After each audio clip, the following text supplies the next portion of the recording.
Pirirmahan mo ang papeles na ito, Teresa. Huwag mong isipin na dahil dinala mo ang apelidong De La Vega, ay may karapatan ka na sa mga ari-arian namin. You are just a daughter-in-law, a guest who overstayed her welcome. Ang boses ni Doña Imelda ay parang matalim na patalim na humihiwa sa katahimikan ng silid. Bahagyang nanginig ang mga kamay ni Teresa habang hawak ang isang mamahaling plato na may gintong ukit sa gilid. Sa loob ng 5 oras na natili siya sa kusina upang ihanda ang paboritong adobong puti ni Mateo. Ngayong gabi ang kanilang 10 anibersaryo ng kasal. Ang bawat sangkap ay hinaluan niya ng pagmamahal sa pag-asang ang init ng pagkain ay maglalapit muli sa lumalamig na damdamin ng kanyang asawa. Dahan-dahang ibinaba ni Teresa ang plato sa mahabang lamesang gawa sa nara. Ang bango ng niluluto niya ay humahalimuyak sa paligid, ngunit ang hangin sa loob ng dining room ay tila naging yelo. Tumingin siya kay Mateo na nakaupo sa dulo ng mesa. Ang kanyang asawa ang lalaking nangako sa harap ng altar. Napoprotektahan siya ay hindi makatingin sa kanyang mga mata. Nakayuko lamang ito magulo ang buhok at nanginginig ang mga daliri habang nakahawak sa baso ng alak. Mama, please, let's talk about this later. Anniversary namin ngayon. Mahinang pakiusap ni Teresa. Ang kanyang boses ay parang isang marupok na sinulid na malapit ng maputol. Anniversary, how pathetic pag. Pagtuya ni Doña Imelda habang tinitignan ang marangyang ayos ng mesa. Habang abala ka sa pagluluto ng pagkaing pangmahirap na ito, ang asawa mo ay nalulunod sa utang. 50 million pesos, Teresa. Nawala ang lahat ng iyon sa isang gabi sa kasino, at ang tanging paraan para hindi mabulok sa kulungan ng anak ko ay ang titulong hawak mo. Ibigay mo sa amin ang ancestral house ng mga magulang mo. Tila tumigil ang pagtibok ng puso ni Teresa. Ang ancestral house ang tanging alaala na naiwan ng kanyang mga magulang. Ang bawat sulok ng bahay na iyon ay may bakas ng kanyang kabataan ng mga tawa at yakap ng kanyang amang yumao. Hindi ko magagawa yan. Yun na lang ang natitira sa akin, Mama.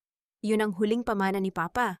Pamana ang pamana ay walang silbi kung ang asawa mo ay nasa likod ng rehas. Sigaw ni Doña Imelda. Tumayo ang matanda at lumapit kay Teresa. Ang mga mamahaling alahas nito ay kumikinang sa ilalim ng chandelier, tila nanunukso sa kahirapan ng kalooban ng bida. Huwag kang magmalinis, Teresa. Utang mo sa amin ang buhay na tinatamasa mo ngayon. Kung hindi dahil sa apelido namin isa ka lang hamak na empleyado, ngayon maging kapaki-pakinabang ka naman. Lumingon si Teresa kay Mateo, umaasang may makikitang kahit katiting na pagtutol sa mga mata nito. Mateo, sabihin mo sa akin na hindi mo ito gusto. Sabihin mo sa akin na mahal mo ako kaysa sa perang iyon. Sa wakas ay nag-angat ng tingin si Mateo. Ngunit walang pag-ibig sa mga matang iyon, kundi takot at pagkamakasarili. Teresa, just sign it. Isang bahay lang yan. Bibili kita ng bago kapag naka-recover ako. Ayaw mo bang iligtas ang asawa mo? Ganyan ba ang pagmamahal mo? Ang bawat salita ni Mateo ay parang isang mabigat na hampas sa dibdib ni Teresa. Ang lalaking pinag-alayan niya ng 10 taon ng kanyang buhay ay itinuturing na lamang na isang bahay lang ang kanyang buong pagkatao. Pakiramdam niya ay may bumabara sa kanyang lalamunan isang mapait na lasa ng pagtataksil na hindi kayang lunukin. Uminom ka muna ng tsa, Teresa. Masyado kang emotional. Biglang paglambot ng boses ni Doña Imelda, ngunit may kakaibang kislap sa kanyang mga mata. Inabot niya ang isang tasang porselana na may umuusok pang tsaa. Uminom ka at pag-isipan mo ang kinabukasan ng pamilyang ito. Dahil sa pagod at lito tinanggap ni Teresa ang tasa. Ang mainit na likido ay dumaloy sa kanyang lalamunan, ngunit bago pa niya maibaba ang tasa naramdaman niya ang biglang pagbigat ng kanyang mga talukap. Ang paligid ay nagsimulang umikot. Ang mukha ni Doña Imelda ay naging malabo na tila isang demonyong nakangiti sa gitna ng usok. Anong nilagay niyo dito? Bulong ni Teresa habang pilit na kinakapitan ang gilid ng mesa.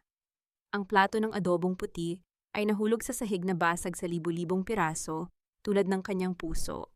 Hindi sumagot si Doña Imelda. Sa halip narinig ni Teresa ang isang tunog na hindi niya malilimutan habang buhay. Isang matalim na tunog ng makinang umaandar ang tunog ng isang electric clipper. Ang lamig ng bakal ay dumampi sa kanyang anit kasunod ng paglaglag ng mahaba at malasutlan niyang buhok sa sahig, kasama ng mga piraso ng nabasag na plato. Pinanood ni Teresa sa gitna ng kanyang nanlalabong paningin ang kanyang buhok na unti-unting nawawala. At ang huling nakita niya bago tuluyang lamunin ng dilim ay ang kanyang asawang si Mateo na nakatayo lang sa gilid pinapanood ang kanyang pagkapahiya nang walang ginagawa. Bakit ang taong pinagkatiwalaan mo ng iyong buhay ang siya ring kukuha ng iyong dangal tatinpata? Nagising si Teresa sa hapdi ng kanyang anit at sa tindi ng sakit ng kanyang ulo na tila binibiyak ng libo-libong karayom. Ang sikat ng araw na tumatagos sa bintana ng kanyang silid ay hindi nagdala ng pag-asa, kundi isang malupit na paglalantad sa nangyari kagabi. Sa sahig nakita niya ang mga itim na hibla ng kanyang buhok, ang buhok na inalagaan niya sa loob ng maraming taon. Ang buhok na madalas haplusin ng kanyang yumaong ina, ngayon ay wala ng buhay at nakakalat sa malamig na semento kasama ng mga debu ng basag na porselana. Nanginig ang kanyang mga daliri habang dahan-dahan niyang itinaas ang kanyang kamay upang hawakan ang kanyang ulo. Ang dating malasutla at mahabang buhok ay napalitan ng magaspang at maikling balahibo ng anit. Ang bawat haplos niya ay nagpapaalala sa kanya ng tunog ng clipper at ang malamig na tingin ni Mateo. Bumukas ang pinto at pumasok si Doña Imelda suot ang kanyang perpektong puting bestida at may hawak na isang basong gatas na tila ba walang nangyaring karahasan kagabi. Gising ka na pala, Teresa. Inumin mo ito para kumalma ang iyong isipan. Ang sabi ng matanda sa isang boses na puno ng huwad na pag-aalaga. Huwag kang tumingin sa akin ng ganyan. Ginawa ko lang ang nararapat para sa pamilyang ito. Masyado ka nang naging emotional at hindi makatwiran. Sabi ko naman sa mga katulong nagkaroon ka ng nervous breakdown, kaya kinailangan nating gupitin ang buhok mo para gumaan ang pakiramdam mo. It's for your own good, Hija. Hindi makapaniwala si Teresa sa narinig. Ang pagmamalupit sa kanya ay ginawang isang tulong sa loob ng baluktot na kaisipan ni Imelda. Nervous breakdown, mama, kinalbo niyo ako ng labag sa loob ko. Ninakawan niyo ako ng dangal. Lumapit si Imelda at hinawakan ang baba ni Teresa. Pinilit siyang tumingin sa kanya. Dangal ang dangal mo ay nakadikit sa apelidong De La Vega. At kung hindi mo ibibigay ang titulo ng ancestral house nyo, sisiguraduhin kong buong Pilipinas ang makakaalam na ang asawa ni Mateo de la Vega ay nabaliw na at kailangang ikulong sa mental hospital. Isipin mo ang sasabihin ng mga Marites, Teresa. Isipin mo ang kahihiyang dadalhin mo sa libingan ng mga magulang mo. Sa sulok ng silid, nakita ni Teresa si Mateo na nakatayo nakasandal sa hamba ng pinto. Ngunit sa halip na ipagtanggol siya, iniwas lamang nito ang tingin. Sign the papers, Teresa, para matapos na ito. Ayaw mo naman sigurong mabulok ako sa utang, di ba kung mahal mo ako gagawin mo ito? Isang mapait na ngiti ang sumilay sa mga labi ni Teresa sa gitna ng kanyang mga luha. Ang pag-ibig na inaakala niyang kuta ay isa palang bilangguan. Mahal, Mateo, ang pag-ibig ay hindi nanunupil. Ang pag-ibig ay hindi nananakit. Nang lumabas ang mag-ina sa silid at iniwan siyang mag-isa sa dilim, bumagsak si Teresa sa harap ng salamin. Ang imaheng nakita niya ay isang babaeng hindi niya kilala, isang babaeng sugatan tinalo at hinubaran ng kagandahan. Ngunit habang tinititigan niya ang sariling mga mata, may isang kislap na hindi namatay. Dahan-dahan siyang gumapang patungo sa maliit na estatwa ng Birhen sa itaas ng kanyang vanity table. Sa likod ng estatwang iyon, may isang maliit at halos hindi makitang butas. Gamit ang kanyang nanginginig na kamay, kinuha niya ang isang micro SD card mula sa nakatagong camera na inilagay niya doon ilang buwan na ang nakalilipas dahil sa hinalang may kinakasamang iba si Mateo. Hindi niya inasahan na ang camera na iyon ang kukuha sa pinakamadilim na sandali ng kanyang buhay. Hawak ang maliit na card, na ramdaman ni Teresa ang unti-unting pagtigas ng kanyang puso. Ang luha ay natuyo at ang takot ay napalitan ng isang malamig at kalkuladong determinasyon. Tumayo siya nang tuwid binaliwala ang hapdi ng kanyang anit. Tumingin muli siya sa salamin. Ang Teresa na mahinhin at mapagtiis ay namatay na kagabi kasabay ng kanyang buhok. Ang nakatayo ngayon ay isang babaeng may hawak na ebidensya ng kanilang krimen. Akala nyo ay kinuha nyo ang lahat sa akin. Bulong niya sa katahimikan ng boses ay mas matigas pa sa brilyante. Pero hindi nyo alam, ibinigay nyo sa akin ang sandatang tatapos sa inyo. Kinuha niya ang kanyang telepono at may tinawagan. Isang numero na matagal na niyang iniwasan, ngunit ngayon ay ang tanging pag-asa niya. Ngunit bago pa makasagot ang nasa kabilang linya, narinig niya ang kaluskos ng mga yabag sa labas ng kanyang pinto. Sino ang nakikinig? At alam ba nilang ang ibon na kanilang kinalbo ay handa na ngayong lumipad palabas ng kanilang hawla and maha? Ang bawat hibla ng mamahaling pilukang suot ni Teresa ay tila mga karayom na tumutusok sa kanyang sugatang anit. Sa tuwing igagalaw niya ang kanyang ulo, nararamdaman niya ang hapdi ng mesh na kumikiskis sa balat na kagabi lamang ay dumanas ng karahasan. Ngunit sa harap ng salamin walang bakas ng luha. Ang babaeng nakatingin sa kanya ay muling nagmukhang si Teresa de la Vega, ang perpektong asawa, ang matagumpay na negosyante, ang babaeng tila walang dinadalang pait. Ang ganda mo, Hija. Sabi ko sa iyo, mas bagay sa iyo ang ganitong estilo. Mas mukha kang kagalang-galang pan. Ang boses ni Doña Imelda ay narinig mula sa pintuan. Nakasandal ang matanda, tinitingnan ang kanyang likha ng may pagmamalaki. Ngayon lumabas ka na at harapin ang mundo. Huwag mong kakalimutan ang ating napagkasunduan. Ang titulo ng ancestral house pirmahan mo na mamayang gabi pag uwi mo. Humarap si Teresa, isang pilit na ngiti ang nakapaskil sa kanyang mga labi. Huwag kayong mag-alala, Mama. I know exactly what I need to do. Pagbaba niya sa engrandeng hagdanan ng mansyon, nakita niya si Mateo na kumakain ng almusal. Nang makita siya nito, muntik nang mabilaukan ang lalaki. Ang takot sa mga mata ni Mateo ay mabilis na napalitan ng relief nang makitang muli ang normal na anyo ng kanyang asawa. Teresa, you look great. Akala ko kasi, hindi na itinuloy ni Mateo ang kanyang sasabihin. Akala mo ay hindi na ako makakabangon, Mateo, putol ni Teresa sa kanya. Ang kanyang boses ay malamig, walang emotion. May malaking board meeting tayo ngayong umaga para sa $1,000,000 na proyekto sa Makati. Hindi ako pwedeng magpabaya.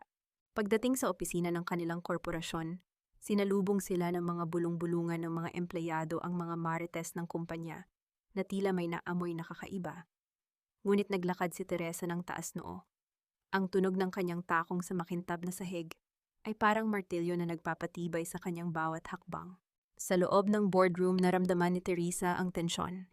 Naroon si Doña Imelda nakaupo sa gilid bilang isa sa mga shareholder, naghihintay na makita ang pagbagsak ng kalooban ng kanyang minugang, ngunit nagkamali sila. Gentleman, panimula ni Teresa habang binubuksan ang kanyang laptop. The expansion project is ready for signing. This will solidify our position as the top developer in the country. But before we proceed, I have made some executive adjustments for the security of our capital. Mabilis na nag-type si Teresa. Ang bawat galaw ng kanyang mga daliri ay parang paghabi ng isang bitag. Dahil sa mga kamakailang instability sa ating financial reports, I have decided to consolidate all joint accounts into a single corporate trust fund under my sole signature. This is to protect us from any unnecessary risks. Nakita ni Teresa ang unti-unting pagpula ng mukha ni Mateo. Alam niya ang ibig sabihin nito. Ang mga joint account na ginagamit ni Mateo para pambayad sa kanyang mga utang sa kasino ay wala na sa kanyang kontrol. Wait, Teresa, hindi natin napag-usapan ito. Bulalas ni Mateo, pilit na itinatago ang kaba sa harap ng mga investors. It's for the good of the company, honey. Diba ang sabi mo kailangang iligtas ang pamilya? This is me saving us. Sagot ni Teresa, ang kanyang mga mata ay nanunuya sa kabila ng kanyang matamis na tono. Pagkatapos ng meeting, habang naglalakad sa hallway, hinarangan siya ni Mateo. Ano ang ibig sabihin nito? Paano ang mga bayarin ko? Kailangan ko ng access sa accounts na iyon. You have your own allowance, Mateo. Gamitin mo yon. Ang perang pinaghirapan ko at ng mga magulang ko ay hindi mapupunta sa mga baraha mo. Bulong ni Teresa, sapat lang para silang dalawa ang makarinig. Bago pa makasagot si Mateo, tumunog ang personal na cellphone ni Teresa. Isang unregistered number. Sinagot niya ito at lumayo ng kaunti. Hello, Mrs. De La Vega, isang malalim at baritonong boses ang nasa kabilang linya. I received the file you sent via email, the one with the hidden camera footage. Are you sure you want to proceed with this? Once we start, there's no turning back for your family. Napahawak si Teresa sa dulo ng kanyang peluka. Naramdaman niya muli ang hapdi ng kanyang anit, ang paalala ng kanyang kahihiyan. Attorney Alejandro, I didn't call you to ask for mercy. I called you to ask for a massacre. Gusto kong mawala sa kanila ang lahat tulad ng ginawa nila sa akin. In that case, sagot ng abogado, magkita tayo, pero mag-ingat ka. May nagtatangkang pumasok sa sistem ng bangko mo ngayon din. Someone is trying to bypass your new security.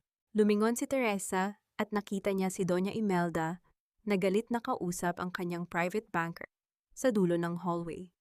Ang digmaan ay hindi na lamang sa loob ng bahay, ito ay naging isang madugong labanan para sa kapangyarihan. Sino ang unang bibigay? Ang reynang walang buhok o ang matandang reynang puno ng kasinungalingan? Hindi ko akalain na ang kamay na pinapakain ko ang siyang sasaksak sa aking likuran. Ang boses ni Teresa ay bahagyang pumyok habang nakatayo siya sa pintuan ng kanyang silid. Sa loob nakita niya si Corazon, ang kanyang pinagkakatiwalaang sekretarya, ang babaeng itinuring niyang parang tunay na kapatid, at pinag-aral pa ang mga kapatid nito na may hawak na maliit na jewelry box. Ngunit hindi alahas ang hinahanap nito. Ang mga dokumento at ang maliit na lalagyan ng kanyang mga memory cards ay nakakalat sa ibabaw ng kama. Ang gintong kwintas na suot ni Corazon, isang regalo mula kay Teresa, noong nakaraang kaarawan nito, ay kumikinang sa ilalim ng ilaw, tila nanunukso sa biktima ng pagtataksil na ito. Ate, Teresa, gulat na sabi ni Corazon. Mabilis niyang binitiwan ang kahon na lumikha ng isang matunog na kalabog nang tumama ito sa sahig. Ang kanyang mukha ay namutla at ang kanyang mga mata ay pabalik-balik sa pagtingin sa pintuan at kay Teresa. Anong ginagawa mo sa mga gamit ko, Cora? Bakit kailangan mong pumasok dito habang wala ako? Tanong ni Teresa. Ang bawat salita ay parang isang mabigat na bato na inilalabas niya mula sa kanyang dibdib. Ang hapdi sa kanyang anit sa ilalim ng peluka ay tila mas lalong tumindi, isang paalala na wala na siyang ligtas na lugar kahit sa loob ng sarili niyang bahay. Humakbang pabalik si Corazon, ang kanyang dibdib ay mabilis na tumataas at bumababa. Ate, kailangan ko lang ng pera. Ang nanay ko, kailangan ng operasyon. Sinabihan ako ni Sir Mateo na kung makukuha ko ang USB, babayaran niya ang lahat ng bill sa ospital. I'm sorry, ate. I really am. Napahawak si Teresa sa hamba ng pinto upang hindi siya matumba. Ang sakit ng pagtataksil ni Mateo ay inaasahan na niya, pero ang kay Corazon, ang babaeng nakasama niya sa lahat ng puyat sa opisina, ang babaeng umiyak, kasama niya noong mamatay ang kanyang ama. Pinagkatiwalaan kita, Cora. I treated you like my own blood. Bulong ni Teresa, ang kanyang mga mata ay nagsisimulang mangilid ang luha, ngunit agad niyang pinahid ang mga ito. Gaano ba kalaki ang halaga ng katapatan mo? Isang operasyon lang ba ang katumbas ng 10 taon nating pagkakaibigan? Hindi mo kasi naiintindihan. Ate, hindi lahat tayo ay kasing yaman mo. Hindi lahat tayo ay may ancestral house na pwedeng isanla. Biglang sigaw ni Corazon, ang kanyang guilt ay napalitan ng isang mapait na depensa. Lagi ka na lang ang bida. Lagi ka na lang ang matulungin. Sawa na akong maging anino mo lang. Sa gitna ng tensyon, mabilis na kumilos si Corazon. Tinabig niya si Teresa at tumakbo palabas ng silid. Sinubukan siyang habulin ni Teresa, ngunit ang panghihina ng kanyang katawan mula sa mga gamot na ipinainom sa kanya kagabi ay hindi pa lubusang nawawala. Nadapa siya sa pasilyo, ang kanyang tuhod ay tumama sa sahig na lumikha ng isang mahinang tunog ng pagkabasag ng balat. Nabalik ang diwa ni Teresa nang marinig niya ang mabilis na pag-andar ng sasakyan ni Mateo sa labas. Nagmamadali siyang bumalik sa kanyang silid at hinalungkat ang mga gamit sa ibabaw ng kama. Ang kanyang puso ay tila tumigil sa pagtibok. Ang maliit na kulay asul na USB drive, ang drive na naglalaman ng video ng gabi ng kanyang pangangalbo, ang tanging ebidensya na hawak niya laban kay Doña Imelda at Mateo, ay wala na doon. Diyos ko, huwag naman! Dasal niya habang nanginginig ang kanyang mga kamay. Hinanap niya ito sa ilalim ng unan, sa loob ng mga drawer, hanggang sa mapansin niya ang isang maliit na piraso ng papel na naiwan sa sahig. Isang mensahe mula kay Mateo para kay Corazon, "Get the drive and you get the check. Don't fail me." Napasandal si Teresa sa gilid ng kama, ang kanyang hininga ay naging mababaw at mabilis. Ang tanging alas na hawak niya para mabawi ang kanyang dangal at maprotektahan ang ancestral house ay nasa kamay na ngayon ng kanyang mga kaaway. Ang bawat sakripisyo niya, ang bawat sakit na tiniis niya sa loob ng opisina kanina ay tila nawalan ng saysay. Naramdaman niya ang malamig na pawis na dumadaloy sa kanyang likuran. Alam niya ang susunod na mangyayari. Gagamitin nila ang video na iyon para baligtarin ang kwento. Sisirain nila siya bago pa siya makapagsalita.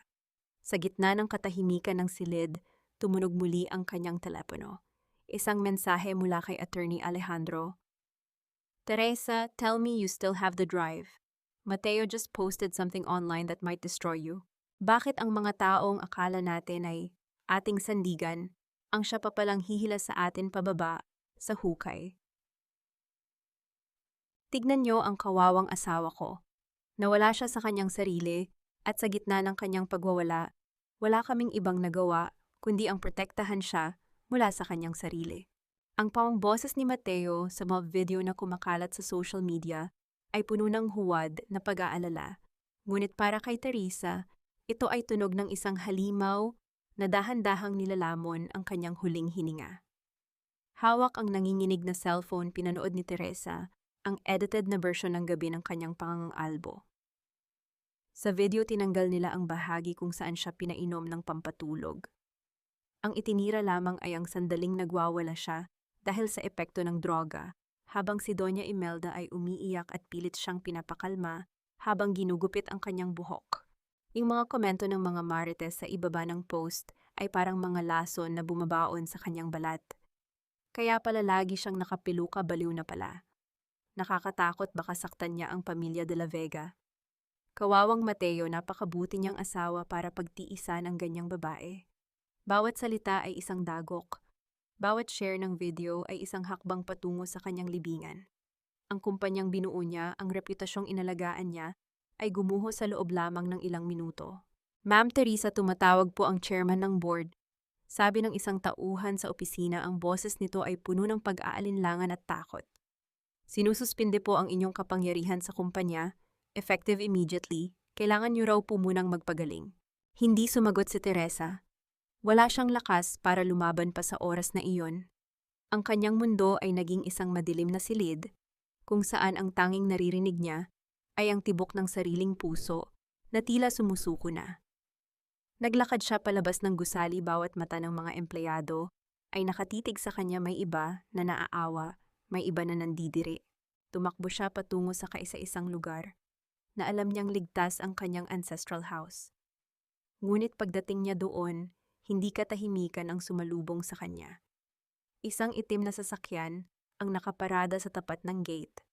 3 lalaking may malalaking katawan at nakakatakot na mukha ang nakatayo sa harap ng pintuan ng kanyang tahanan. Mrs. De La Vega, ang sabi ng isa sa mga lalaki, habang may nilalarong lighter sa kanyang mga daliri. Ang tunog ng pagbukas at pagsara ng apoy ay nagbibigay ng nakaririnding kaba sa dibdib ni Teresa. Ang asawa mo ay may utang pa sa amin. Sinangla niya ang bahay na ito gamit ang isang pirmadong dokumento. Hindi maaari yan. Hindi ko pinirmahan ang kahit anong dokumento para sa bahay na ito. Sigaw ni Teresa, ang kanyang boses ay naging matinis dahil sa desperation. Peke ang pirma ko kung meron man. Wala kaming pakialam sa drama ng pamilya niyo, Mrs. Sabi ng lalaki sabay lapit sa kanya. Ang amoy ng sigarilyo at alak ay humalo sa hangin. Ang utang ay utang. Sabi ni Sir Mateo, kung hindi mo raw ito ibibigay, mas mabuti pang maging abo na lang ang bahay na ito kaysa makuha ng iba. Itinaas ng lalaki ang isang galon ng petrolyo. Ang tunog ng pagbuhos ng likido sa mga halaman sa hardin na itinanim pa ng kanyang ina ay nagpatigil sa mundo ni Teresa. Ang bawat patak ay parang dugo na dumadaloy mula sa kanyang sariling mga ugat. Huwag pakiusap, huwag ang bahay na ito. Lumuhod si Teresa sa kalsada, ang kanyang mga kamay ay nakikiusap sa gitna ng alikabok. Ang kanyang peluka ay bahagyang natagilid na nagpapakita ng bahagi ng kanyang kinalbong anit, ngunit wala na siyang pakialam sa hiya. Ang tanging mahalaga ay ang alaala ng kanyang mga magulang. May 3 oras ka, Mrs. Pirmahan mo ang turnover papers o sisindihan namin ang apoy na ito habang nasa loob ka, banta ng lalaki bago sumakay sa sasakyan at iniwan siyang nakalugmok sa semento. Sa gitna ng kanyang kawalang pag-asa, isang anino ang tumakip sa sikat ng araw na tumatama sa kanya. Isang lalaking nakasuot ng itim na suit, may hawak na payong upang protektahan siya mula sa init ang nakatayo sa kanyang harapan. Teresa, ang boses ni Attorney Alejandro ay kalmado ngunit may kasamang kakaibang bigat. Sabi ko sa iyo walang babalikan sa laban na ito. Ngunit kung handa ka nang maging abo upang muling mabuhay, hawakan mo ang kamay ko. Tumingala si Teresa sa kanya, ang mga mata ay puno ng pait at nag-aapoy na galit. Kung susunugin nila ang bahay na ito, Alejandro, sisiguraduhin kong sila ang unang madarang sa apoy. Paano mo ililigtas ang isang tahanang puno ng alaala kung ang mismong pundasyon nito ay binuhusan na ng laso ng iyong sariling pamilya? Hindi lahat ng sugat ay humihingi ng benda, Teresa. Ang ilan ay kailangang hayaang magdugo hanggang sa mawala ang lason. Ang mga salitang iyon ni Attorney Alejandro ay tila isang malamig na tubig na ibinuhos sa nag-aapoy na dibdib ni Teresa. Habang ang ulan ay nagsisimulang pumatak mula sa makulimlim na langit, ang bawat butil nito ay humahalo sa alikabok at luha sa kanyang pisngi. Ang amoy ng basang lupa ay pumasok sa kanyang ilong, isang paalala ng pagiging mortal. At ng lupang pinaglaban niya, ngunit ngayon, ay nilalapastangan ng mga tauhan ni Mateo. Inalalayan siya ni Alejandro na tumayo. Ramdam ni Teresa ang init ng palad ng abogado sa kanyang siko, isang simpleng hawak na nagpadama sa kanya na hindi siya nag-iisa sa gitna ng kalsadang ito, kung saan ang mga kapitbahay ay nanonood lamang mula sa likod ng kanilang mga kortina. Ang tunog ng mga patak ng ulan sa ibabaw ng payong ni Alejandro ay nagbibigay ng isang ritmo na tila nagpapakalma sa kanyang nagwawalang hininga. Sumama ka sa akin, bulong ni Alejandro. Hindi ka ligtas dito. Ang mga lobo ay hindi tumitigil hanggat hindi nila nakikita ang huling tulo ng dugo. Dinala siya ni Alejandro sa kanyang opisina, isang silid na puno ng amoy ng lumang papel kape at katahimikan. Doon sa ilalim ng maliwanag na ilaw, mas naging malinaw ang kalunos-lunos na kalagayan ni Teresa. Ang kanyang peluka ay natanggal na, nang tuluyan inilalantad ang kanyang namumula at nairitang nganit dahil sa pawis at stress. Nabalik lamang ang diwa ni Maribel nang marinig niya ang tunog ng paglapag ng isang tasa ng mainit na tsa sa lamesa. Lumapit si Alejandro, may hawak na isang malinis na puting tela at isang maliit na bote ng gamot. Ito ay para sa hapdi, ma'am, sabi niya habang dahan-dahang inilalapat ang gamot sa anit ni Teresa. Napapikit si Teresa sa lamig ng gamot, ngunit mas lalong tumulo ang kanyang luha. Hindi ito dahil sa sakit, kundi dahil sa pagkabigla na may isang estranghero na nagagawang hawakan ang kanyang pinakamalaking kahihiyan nang walang halong pandidiri. Sa loob ng 10 taon, ang kanyang asawa ay hindi kailanman nagpakita ng ganitong uri ng pag-aalaga. Bakit mo ito ginagawa, Alejandro? Tanong ni Teresa, ang kanyang boses ay paos. Sino ka ba talaga? Bakit mo alam ang tungkol sa lason ni Doña Imelda? Tumigil si Alejandro sa kanyang ginagawa. Tumingin siya sa malayo, ang kanyang mga mata ay naglalakbay sa mga ala-alang tila ayaw na niyang balikan. Dahil ang lason na nararamdaman mo ngayon ay ang lason ding pumatay sa aking ina. Si Doña Imelda, hindi lang siya basta matanda na may masamang ugali. Siya ang babaeng nagtapon sa amin sa kalsada nung bata pa ako. Ako ang anak na hindi niya kinilala. Ang basura na itinago niya sa ilalim ng kanyang mga mamahaling alpombra. Napatitig si Teresa sa kanya. Ang lalaking nasa harap niya, ang matagumpay na abogado, ay biktima rin pala ng pamilyang nagwasak sa kanya. Ang kanilang mga kapalaran ay pinagtagpi ng iisang kaaway. May mga kailangang ayusin sa mga papeles ng ancestral house. Patuloy ni Alejandro habang binubuksan ang isang makapal na folder. May kaukulang butas sa batas na pwedeng gamitin. Ang dokumentong hawak ni Mateo ay isang palsipikadong pirma, pero kailangan nating kumilos ng mabilis bago pa nila tuluyang maisagawa ang paglilipat. Gawin mo ang lahat, Alejandro. Sabi ni Teresa, ang kanyang mga kamay ay mahigpit na nakakapit sa tasa. Ibigay mo sa akin ang hustisya at ibibigay ko sa iyo ang ulo ng reynang nagtapon sa iyo. Ngunit sa gitna ng kanilang pagpaplano, biglang bumukas ang pinto ng opisina. Isang babaeng hingal na hingal ang pumasok, ang piping katulong na si Isabel. Ang kanyang mga kamay ay mabilis na gumagalaw sa ere, may gustong sabihin sa pamamagitan ng sign language. Ang kanyang mga mata ay nanlalaki sa takot. Sa tulong ng panulat, mabilis na sumulat si Sabel sa isang pirasong papel at iniabot ito kay Teresa. Ang nakasulat ay, "Ang USB ay hindi nakuha ni Mateo. Ninakaw ito ni Bianca mula kay Corazon at balak niyang gamitin ito para i-blackmail ang iyong asawa." Lumingon si Teresa kay Alejandro. Ang laro ay naging mas magulo.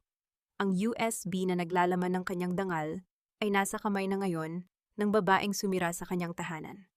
Ano ang gagawin mo kung ang iyong huling baraha ay hawak na ng iyong pinakamalaking kaaway? Ang bawat patak ng ulan sa labas ay tila sumasabay sa bigat ng lihim na dinala ko sa loob ng maraming taon. Mariing nakatitig si Alejandro sa isang lumang litrato na bahagyang kupas na ang mga kulay. Sa larawan, may isang magandang babae na may mahaba at itim na buhok na nakangiti habang karga ang isang sanggol.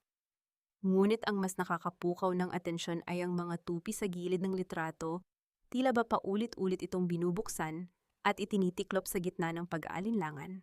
"Ito ang aking ina Teresa." Ang boses ni Alejandro ay nanginginig sa pigil na galit. "Noong bata pa ako, akala ko ay wala akong ama. Pero isang gabi nakita ko si Doña Imelda na sumugod sa aming maliit na dampa. Hindi niya lang kami pinaalis. Ginamit niya ang kanyang kapangyarihan para ipahiya ang aking ina sa harap ng buong baryo. Kinalbo niya rin siya tulad ng ginawa niya sa iyo upang markahan siya bilang isang kabit na walang dangal." Napahawak si Teresa sa kanyang sariling balat sa ilalim ng suot na tela. Ang hapdi na naramdaman niya kagabi ay tila naging isang mas malalim na sugat nang malaman niyang hindi siya ang unang biktima ng kalupitan ng matanda. "Kaya mo ba ako tinutulungan para sa paghihiganti?" Sa simula o pag-amin ni Alejandro habang dahan-dahang hinahaplos ng kanyang daliri ang mukha ng kanyang ina sa larawan. Pero nang makita kita sa kalsadang iyon na nakaluhod at pilit na pinoprotektahan ng iyong dangal, nakita ko ang aking ina sa iyo. At sa pagkakataong ito, hindi ko hahayaang manalo ang kasamaan. Bumalik ang tingin ni Teresa sa papel na isinulat ni Sabel. Ang pangalang Bianca ay tila isang lason na kumakalat sa kanyang isipan. Kung hawak ni Bianca ang USB, hindi lang si Mateo ang nasa panganib. Gagamitin niya iyon para makuha ang lahat mula sa pamilya de la Vega. At kapag nangyari iyon, damay ang kumpanya at ang ancestral house ko. "Bianca is a social climber, Teresa. She's hungry for status, not just money," sabi ni Alejandro habang isinusara ang kanyang folder. "Mateo thinks he's using her, but she's the one pulling the strings now. And Corazon, she's just a pawn that Bianca discarded after getting what she wanted." Tumayo si Teresa, ang kanyang katawan ay tila nabuhayan ng bagong lakas sa gitna ng galit. "Hindi tayo pwedeng maghintay. Kailangan nating makuha ang USB na iyon bago pa ito makarating sa maling mga kamay o bago ito gamitin ni Bianca para tuluyan akong ibaon sa limot." "Wait, Teresa, may isa pa akong kailangang ipakita sa iyo," sabi ni Alejandro. Kumuha siya ng isang maliit na locket mula sa kanyang bulsa. Ito ay isang antigong ginto na may nakaukit na letrang T. Nang lalaki ang mga mata ni Teresa. Iyan ang locket ni Mama. Nawala iyan nung araw na mamatay ang aking ama." "Paano iyan napunta sa iyo?" "Ibinigay ito sa akin ni Manang Sabel bago ka dumating sa opisina ko." Sabi niya, nakuha niya ito mula sa kwarto ni Doña Imelda. Paliwanag ni Alejandro. Binuksan niya ang locket at sa loob ay walang larawan, kundi isang maliit na piraso ng papel na may sulat kamay ng ama ni Teresa.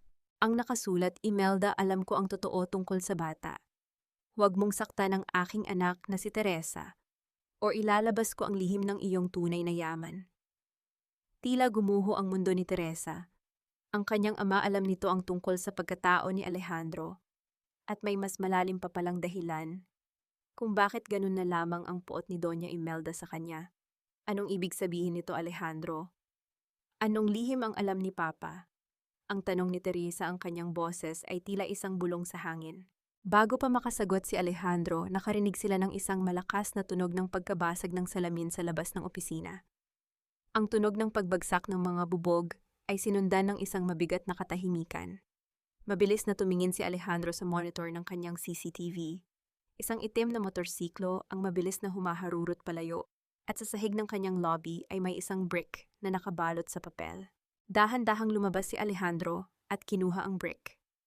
Binasa niya ang nakasulat sa papel, habang si Teresa ay nakasunod sa kanya, ang puso ay kumakaba ng mabilis.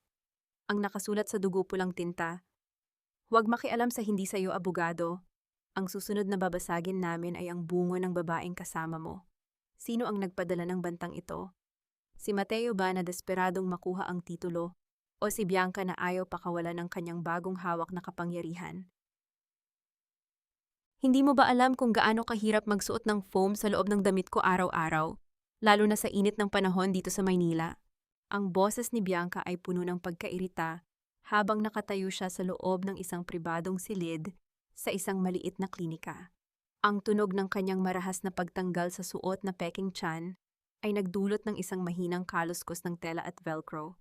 Sa labas ng pintuan sa madilim na pasilyo ng klinika nakasandal si Teresa. Ang kanyang puso ay tumitibok ng mabilis, ang bawat pintig ay tila sumasabay sa hapdi ng kanyang anit sa ilalim ng suot na sombrero at wig. Tiisin mo muna, Bianca. Isipin mo na lang ang ₱1,000,000 na makukuha natin kay Mateo kapag naniwala siyang magkakaanak na siyang lalaki. Sagot ng isang boses ng lalaki, isang peking doktor na binabayaran ni Bianca. Ang tunog ng pagbukas ng isang drawer at ang pagbilang ng mga perang papel ay narinig ni Teresa, isang tunog na nagpapakita ng kawalang hiyaan ng mga taong sumisira sa kanyang buhay. Napapikit si Teresa sa matinding diring nararamdaman. Ang bawat salita ni Bianca ay parang isang lason na dumadaloy sa kanyang pandinig. Ang asawa niyang si Mateo, sa kabila ng pagiging malupit nito, ay isa palang malaking tanga na pinapaikot ng isang babaeng walang ibang mahal kundi ang pera. At huwag kang mag-alala tungkol kay Teresa. Patuloy ni Bianca, ang kanyang boses ay naging matalas at mapangapi. Hawak ko na ang USB. Kapag nakuha ko na ang gusto ko kay Mateo, ibebenta ko rin ang video na iyon sa mga kalaban nila sa negosyo. Sisiguraduhin kong pagkatapos nito maging ang mga De La Vega ay mamumulubi sa kalsada kasama ang kalbo nilang menugang. Naramdaman ni Teresa ang panunuyo ng kanyang lalamunan. Ang puot na kanina ay parang isang maliit na baga, ay naging isang naglalagablab na apoy. Gusto niyang sumugod sa loob, gusto niyang saktan ang babaeng ito na walang awang humahamak sa kanyang pagkatao. Ngunit pinigilan niya ang sarili. Ang paghihiganti ay hindi dapat madali. Kailangan itong maging masakit at pinal. Nabalik lamang ang diwa ni Teresa nang marinig niya ang mabibigat na yabag ng sapatos mula sa dulo ng pasilyo. Ang tunog ng marahas na pagbukas ng pinto ng klinika ay nagpatigil sa usapan ni na Bianca. "Bianca, anong ibig sabihin nito?" Ang boses ni Mateo. Galit ito, nanginginig at puno ng pagkalito. Mabilis na nagtago si Teresa sa likod ng isang malaking cabinet ng mga file sa pasilyo. Ang kanyang hininga ay pinigil niya habang nanonood mula sa isang maliit na siwang. Nakita niya si Mateo na nakatayo sa pintuan, ang kanyang mukha ay kasing pula ng apoy. Nakatitig siya sa peking tiyan na hawak ni Bianca at sa mga perang nakakalat sa lamesa. Isang mahabang katahimikan ang namayani, isang katahimikan na tila bahudyat ng isang paparating na pagsabog. "Mateo, honey, let me explain." Pautal-utal na sabi ni Bianca, pilit na itinatago ang kanyang kaba. Ngunit bago pa man makapagsalita si Bianca, lumapit si Mateo at hinawakan ang braso ng babae ng mahigpit. Inasahan ni Teresa na sasaktan ni Mateo si Bianca, na magagalit ito dahil sa panloloko. Ngunit ang sumunod na nangyari ay nagpabagsak sa huling katiting na pag-asa ni Teresa sa kanyang asawa. Isang mapait at nakakatakot na tawa ang kumawala sa mga labi ni Mateo. "Fake ang anak ko, ay fake. Napakahusay mo, Bianca. Napakahusay mo." Binitiwan ni Mateo ang braso ni Bianca at naupo sa gilid ng kama ng klinika. Ang kanyang mga mata ay naging malamig at puno ng isang madilim na plano. "Alam mo ba, Bianca, mas gusto ko na fake ang batang iyan. Dahil kung fake ang bata, mas madali nating magagamit ang sitwasyon para perahan si Mama. At ang USB, ibigay mo sa akin yan. Gagamitin natin yan para tuluyang mapirmahan ni Teresa ang turnover ng ancestral house bago pa siya tuluyang makuha ni Alejandro." Lumingon si Mateo sa direksyon ng pintuan. Tila ba nararamdaman niya ang presensya ng isang taong nanonood. "Gagawa tayo ng isang bagong palabas, Bianca. At sa pagkakataong ito, sisiguraduhin nating wala nang matitira kay Teresa, pati ang kanyang huling katinuan."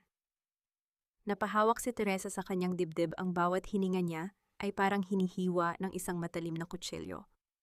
Ang asawa niya at ang kabit nito ay nagkakaisa na ngayon upang tuluyan siyang wasakin. Ano ang gagawin mo kung ang taong nangako ng habambuhay na proteksyon ay siya palang magiging arkitekto ng iyong huling pagbagsak? Huwag mong dungisan ang hapagkainang ito ng iyong kawalang galang, Teresa.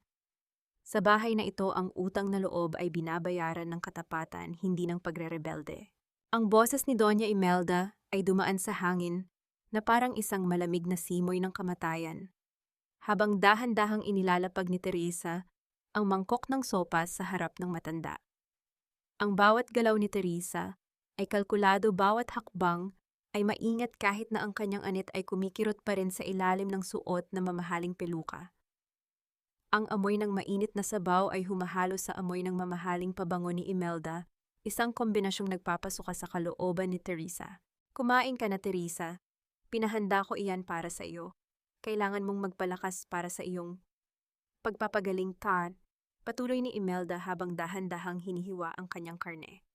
Ang tunog ng pagtama ng kutsilyo at tinidor sa porselanang plato ay nagbibigay ng isang nakakabinging ritmo sa tahimik na silid. Nakasandal si Mateo sa kanyang upuan, tinitignan ang kanyang asawa ng may halong pandidiri at pagkainip. Tama si Mama Teresa, masyado ka nang nagiging sakit sa ulo. Isipin mo ang lahat ng ibinigay namin sa iyo. Ang buhay na ito, ang mga damit na suot mo. Lahat iyan ay galing sa amin. At ngayon nagmamatigas ka pa tungkol sa isang lumang bahay na wala namang pakinabang. Utang na loob. Mahinang bulong ni Teresa, ang kanyang mga kamay ay mahigpit na nakakapit sa gilid ng kanyang apron. Mateo, ibinigay ko ang 10 taon ng buhay ko sa pamilyang ito. Pinamahalaan ko ang kumpanya nyo nang ang tanging alam mo lang gawin ay ubusin ang pera sa sugal. Sino ang may utang na loob kanino? Biglang tumigil sa pagkain si Doña Imelda. Ibinaba niya ang kanyang kubyertos at tumingin ng diretso sa mga mata ni Teresa. Magmano ka sa akin, Teresa. Isang utos na hindi pwedeng baliin. Ang tradisyon ng paggalang ay ginawang sandata ni Imelda upang ipaalala kay Teresa ang kanyang posisyon bilang isang aliping walang tanikala sa loob ng bahay na iyon. Dahan-dahang lumapit si Teresa, bawat sentimetro ng kanyang paggalaw ay puno ng pagkamuhi. Kinuha niya ang kanang kamay ng matanda at idinampi ang likod nito sa kanyang noo. Ang lamig ng balat ni Imelda ay tila yelong dumadaloy sa ugat ni Teresa. Sa sandaling iyon, naramdaman niya ang matinding pagkainsulto sa kanyang pagkatao. Habang nakayuko siya, narinig niya ang mahinang tawa ni Imelda. Iyan ay isang paalala na hanggat suot mo ang apelido namin, pag-aari kita, bulong ng matanda. Pagkatapos ay inabot ni Imelda ang isang folder mula sa ilalim ng lamesa at marahas itong inilapag sa ibabaw ng tela. Ang tunog ng pagbagsak ng mga papel ay tila isang hatol ng bitay. Ito ang turnover papers ng Ancestral House at ang paglilipat ng lahat ng iyong shares sa kumpanya pabalik kay Mateo, maring sabi ni Imelda. Pirirmahan mo ito ngayon din. Huwag mo nang hintayin na gamitin namin ang video na hawak ni Bianca para tuluyan kang ipahiya sa buong mundo. Isang pirma lang, Teresa, at hahayaan kitang manatili dito bilang isang pasyente na kailangang alagaan. At kung hindi ako pumirma, hamon ni Teresa, habang dahan-dahang nag-aangat ng tingin ang kanyang mga mata, ay nag-aapoy sa gitna ng mga luha. Tumayo si Mateo at lumapit sa kanya, hinawakan ang kanyang balikat nang napakahigpit na tila dudurugin ang kanyang mga buto. Kung hindi ka pipirma, Teresa, hinding-hindi ka na makakaalis sa bahay na ito. Isasara namin ang lahat ng pinto. Sasabihin namin sa lahat na lalong lumalala ang iyong kondisyon. Walang makakapasok at wala kang matatawagan. Mabubulok ka dito sa loob mag-isa at kinalbo ng sarili mong kabaliwan. You are a prisoner of your own pride, Teresa. Dagdag ni Imelda habang binubuksan ang takip ng panulat at iniabot ito sa kanya. Pumili ka. Ang kalayaan mo sa labas ng bahay na ito nang walang kahit isang kusing o ang pagkabilanggo dito nang may pagkain sa iyong lamesa. Naramdaman ni Teresa ang panlalamig ng kanyang mga paa. Ang bawat hininga sa loob ng silid na iyon ay tila ninanakaw ng presensya ng 2 taong nasa harap niya. Lumingon siya sa bintana kung saan ang dilim ng gabi ay tila bumabalot sa buong mundo. Saan ka kukuha ng lakas para tumanggi kung ang bawat pintong maaari mong labasan ay sadyang nilagyan na ng rehas ng iyong sariling pamilya, itatata.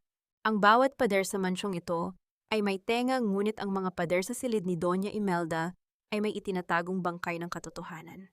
Nakaluhod si Teresa sa malamig na sahig ng kanyang silid. Ang kanyang noo ay nakasandal sa gilid ng kama habang ang kadiliman ng gabi ay tila isang mabigat na kumot na dahan-dahang sumasakal sa kanya. Ang tanging liwanag ay nagmumula sa manipis na sinag ng buwan na tumatagos sa bintana, nagbibigay ng maputlang kulay sa kanyang mga nanginginig na kamay. Pakiramdam niya ay isa siyang ibon na hindi lamang binunutan ng pakpak kundi tuluyan ng kinalimutan ng langit. Nabalik lamang ang diwa ni Teresa nang marinig niya ang mahinang tunog ng pagpihit ng doorknob. Mabilis siyang napaayos ng upo, ang kanyang puso ay tumitibok ng mabilis dahil sa takot na baka bumalik si Mateo upang ituloy ang pananakot nito. Ngunit sa halip na ang malupit na mukha ng kanyang asawa, ang anino ng matandang katulong na si Manang Sabel ang pumasok sa silid. Walang imik si Sabel. Ang kanyang mga mata na marami ng nasaksihang luha sa loob ng bahay na iyon ay puno ng matinding awa. Lumapit siya kay Teresa at inilapag ang isang tray ng pagkain, ngunit sa ilalim ng puting tela ng table napkin, may isang matigas na bagay na sinadyang itago. Manang Sabel, bulong ni Teresa, ang kanyang boses ay puno ng pag-aalinlangan. Hinawakan ni Sabel ang kamay ni Teresa. Ang kanyang mga palad ay magaspang tuyo at puno ng mga kulubot, ngunit ang init na nagmumula doon ay ang kaisa-isang bagay na nagparamdam kay Teresa na buhay pa siya. Mabilis na gumalaw ang mga kamay ni Sabel sa hangin, mga senyas na tanging silang dalawa lamang ang nakakaunawa. Itinuro niya ang tray at pagkatapos ay itinuro ang direksyon ng silid ni Doña Imelda sa kabilang dulo ng pasilyo. Dahan-dahang itinaas ni Teresa ang napkin at nakita niya ang isang lumang susi na may kalawang at isang maliit na piraso ng papel na may sulat kamay na halos hindi mabasa dahil sa katandaan. Ang nakasulat sa papel, "Huwag kang maniniwala sa kanila, Hija. Ang huling habilin ng iyong ama ay hindi kailanman nawala." Itinago ito ni Imelda sa loob ng pader sa likod ng malaking painting ng birhen sa kanyang silid. Doon nakasulat ang katotohanan tungkol sa ari-arian at ang lihim ng kanyang tunay na pagkatao. Naramdaman ni Teresa ang pagtayo ng kanyang mga balahibo. Ang dokumentong magliligtas sa kanya ang ebidensyang magpapatunay na ang lahat ng pag-aari ng mga De La Vega ay sa kanya talaga nagmula, ay nasa loob mismo ng kuta ng kanyang kaaway. "Bakit mo ito ginagawa, Manang?" tanong ni Teresa habang mahigpit na hawak ang susi. "Maaari kang mapahamak kapag nalaman nila." Yumuko lamang si Sabel, kumuha ng isang maliit na uling mula sa bulsa ng kanyang apron at isinulat ang isang salita sa gilid ng tray, "Patawad." Naintindihan ni Teresa. Si Sabel ay naroon noong gabing kinalbo siya. Si Sabel ay naroon noong unti-unting nilalason ang kanyang ama. Ang matandang katulong ay nabubuhay sa ilalim ng bigat ng utang na loob at takot, ngunit sa pagkakataong ito, pinili niyang maging liwanag sa gitna ng kadiliman. "Salamat, Manang." Sabi ni Teresa, ang kanyang mga mata ay naglalagablab na ngayon sa determinasyon. "Sisiguraduhin kong hindi masasayang ang pagkakataong ito." Nang lumabas si Sabel, naiwan si Teresa na nakatingin sa susi. Alam niyang ang bawat hakbang niya patungo sa silid ni Imelda ay isang hakbang patungo sa bingit ng kamatayan. Kung mahuhuli siya, wala na siyang kawala. Ngunit ano pa ba ang halaga ng buhay kung ang iyong dangal ay nakabaon sa ilalim ng kasinungalingan ng iba? Dahan-dahang tumayo si Teresa. Tinanggal niya ang kanyang peluka at hinayaan ang kanyang maikli at magaspang na buhok na mahanginan.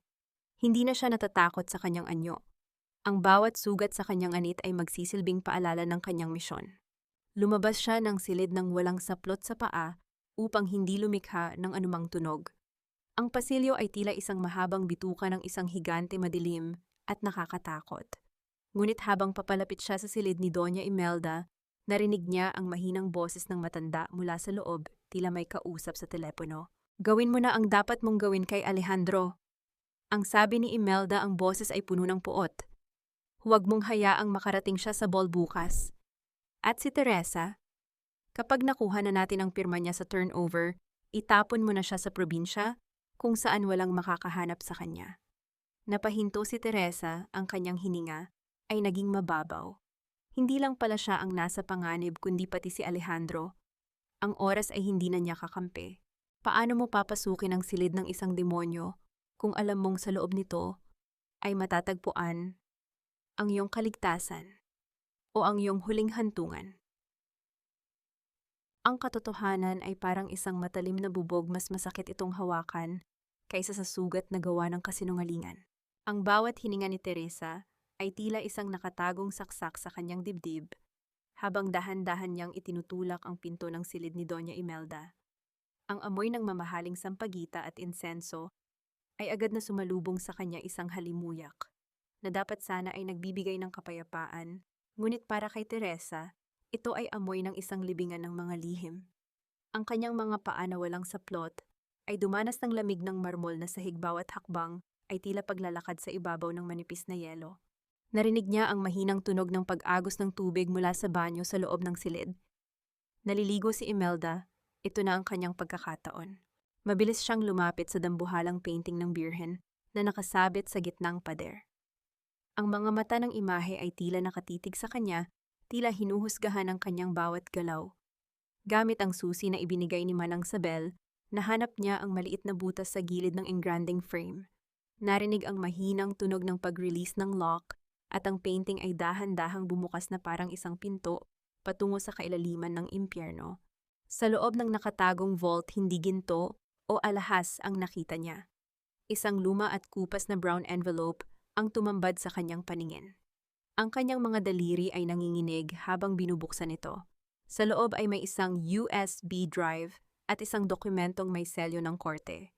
Binasa ni Teresa ang unang pahina. Ang bawat salita ay parang isang kidlat na tumatama sa kanyang isipan. Ang ancestral house, ang lupain ng korporasyon, at ang lahat ng yaman ng mga De La Vega, lahat ng iyon ay ipinamana ng kanyang ama sa kanya bago ito mamatay sa ilalim ng kondisyong hindi ito maaaring galawin ni Imelda. Ngunit may isang kasunduan na palsipikado, isang dokumentong nagpapakita na isinuko ni Teresa ang lahat ng karapatan niya noong araw ng kanyang kasal kay Mateo. Ninakawan nila ako. Simula pa noong una, bulong ni Teresa, ang kanyang boses ay nanginginig sa pagitan ng hikbi at puot. Ngunit ang mas matinding dagok ay nang isaksak niya ang USB sa maliit na laptop na dala niya mula sa ilalim ng kanyang damit. Isang video ang bumukas. Hindi ito ang edited na video na kumakalat sa social media. Ito ang original na kuha mula sa hidden camera na nakuha ni Alejandro. Sa screen nakita ni Teresa ang kanyang sarili walang malay nakahiga sa sahig. Nakita niya si Mateo. Hindi lang ito nakatayo sa gilid. Hawak ni Mateo ang kanyang mga balikat, itinutulak ang kanyang ulo pababa, habang si Imelda ay nagtatrabaho gamit ang clipper. Ang pinakamasakit ay ang mukha ni Mateo. Wala itong bakas ng takot o pagsisisi. Nakangiti ang kanyang asawa habang pinapanood ang kanyang pagkadurog. "You look better this way, Teresa." Para wala nang titingin sa iyo kundi ako lang, narinig ang boses ni Mateo. Sa video, isang boses na puno ng sakit at pag-aari. Naramdaman ni Teresa ang panunuyo ng kanyang lalamunan. Ang huling katiting na pag-ibig na itinago niya para kay Mateo ay tuluyan ng naging abo. Ang lalaking hinalikan niya bago matulog, ang lalaking tinawag niyang honey, sa loob ng 10 taon, ay ang mismong demonyong bumasag sa kanyang bungo. Nabalik lamang ang diwa ni Teresa nang marinig niya ang tunog ng pagpihit ng shower sa banyo. Tapos na si Imelda. Mabilis niyang ibinalik ang painting sa dati nitong posisyon. Ngunit sa kanyang pagmamadali, ang kanyang suot na locket, ang locket ng kanyang ama, ay sumabit sa gilid ng frame at nalaglag sa sahig na lumikha ng isang matunog na kalansing sa tahimik na silid. "Sino ang nandyan?" Ang sigaw ni Doña Imelda mula sa loob ng banyo. Nataranta si Teresa. Hindi niya na makuha ang locket. Mabilis siyang gumapang patungo sa likod ng mahabang kurtina sa gilid ng bintana. Ang kanyang puso ay parang isang tambol na nagbababala ng kamatayan. Bumukas ang pinto ng banyo. Lumabas si Imelda, nakabalot sa kanyang seda na roba. Ang kanyang mga mata ay matalas na nagmamasid sa paligid. Huminto ang matanda sa tapat ng painting. Yumuko ito at pinulot ang locket ni Teresa mula sa sahig. "Teresa!" Bulong ni Imelda ang kanyang boses ay tila isang ahas na naghahanda sa pagtuklaw. Alam kong nandito ka, Hija. Huwag mo nang pahirapan ang sarili mo. Sa sandaling iyon, bumukas ang pinto ng silid at pumasok si Mateo hingal na hingal at may hawak na baril. Mamawala si Teresa sa silid niya. Mukhang nakatakas na ang baliw na iyon. Tumingin si Imelda sa kortina kung saan nakatago si Teresa, isang nakakatakot na ngiti ang sumilay sa kanyang mga labi. Itinaas niya ang locket. Hindi siya nakatakas, Mateo. Nandito lang siya. At sa pagkakataong ito sisiguraduhin nating hindi na siya makakapagsalita pa, kahit kanino. Isang kamay ang biglang humawak sa balikat ni Teresa mula sa likod ng bintana. Isang kamay na malamig, ngunit matatag. Sino ang nasa likod niya? Kamatayan ba? O isang pagkakataon para mabuhay papatata? Huwag kang gagawa ng kahit anong tunog, Teresa. Ako ito. Ang bulong na iyon ni Attorney Alejandro ay parang isang anghel na bumaba sa gitna ng impyerno. Nararamdaman ni Teresa ang init ng hininga ng abogado sa kanyang likuran, habang dahan-dahan siyang hinila nito palabas sa bintana patungo sa makipot na pasamano ng mansyon. Ang tunog ng marahas na pagpintig ng puso ni Teresa ay tila mas malakas pa kaysa sa ulan na nagsisimulang pumatak muli, isang nakatutulig na ritmo ng takot at pag-asa.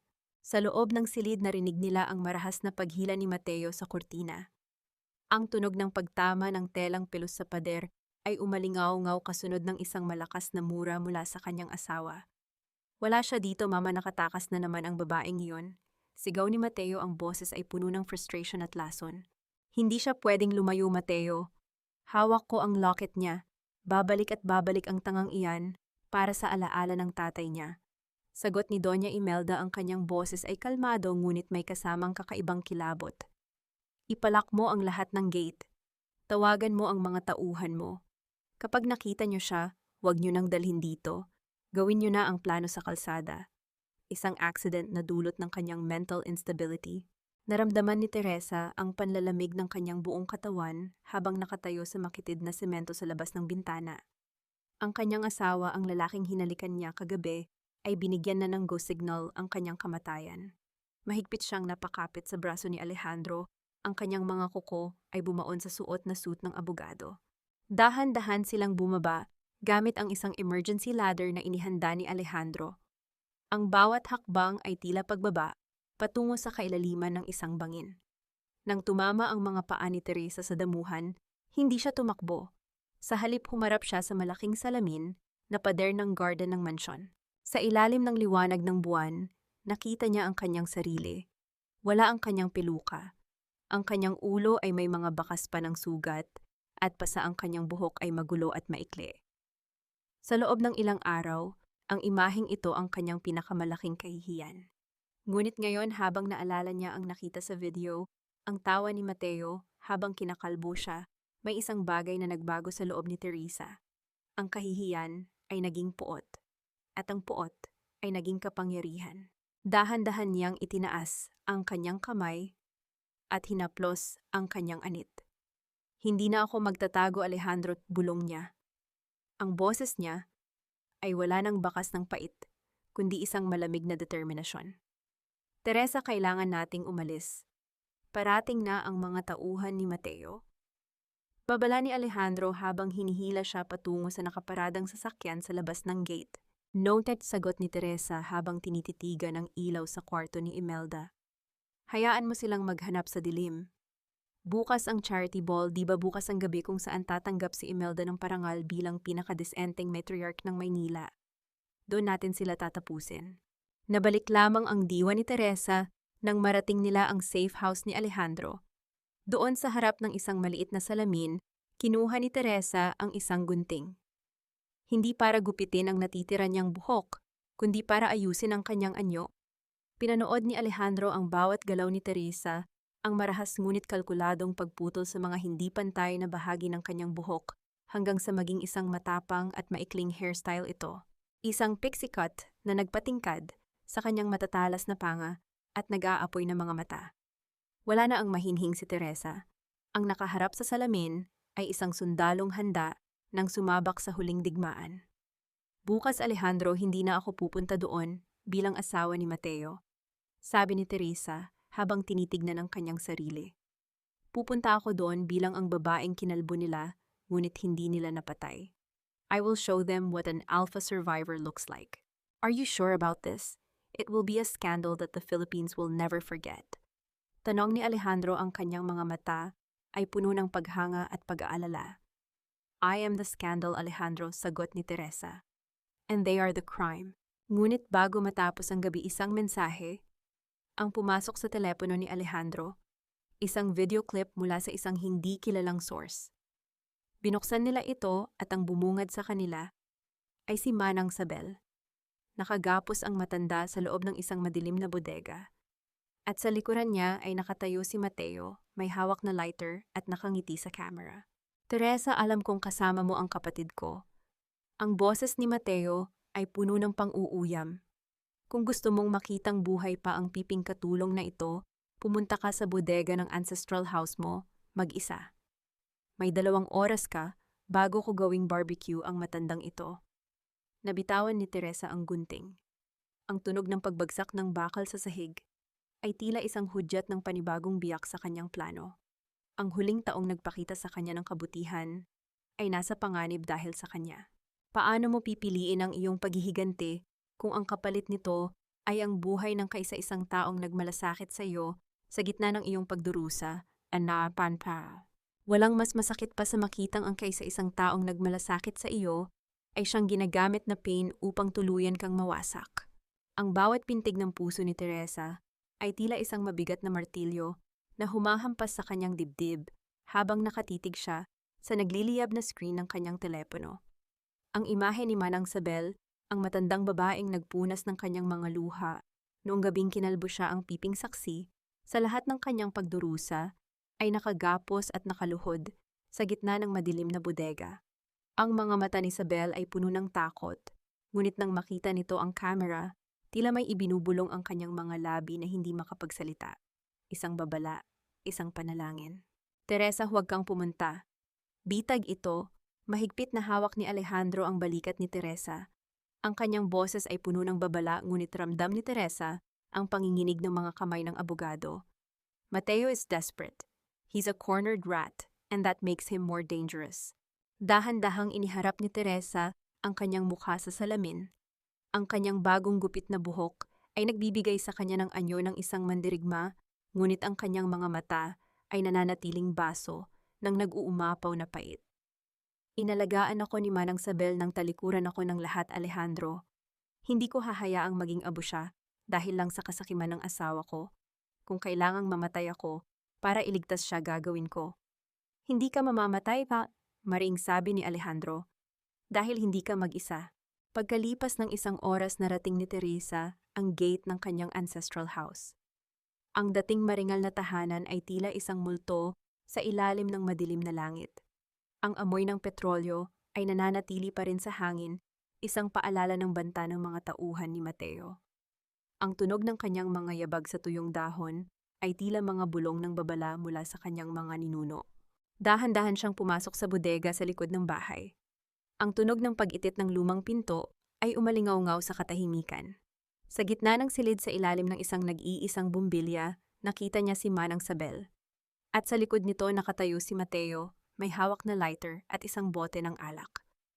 Sa gilid ay naroon din si Bianca nakasandal sa pader habang tinitignan ng kanyang mga kuko, tila ba nanonood lamang ng isang boring na sine.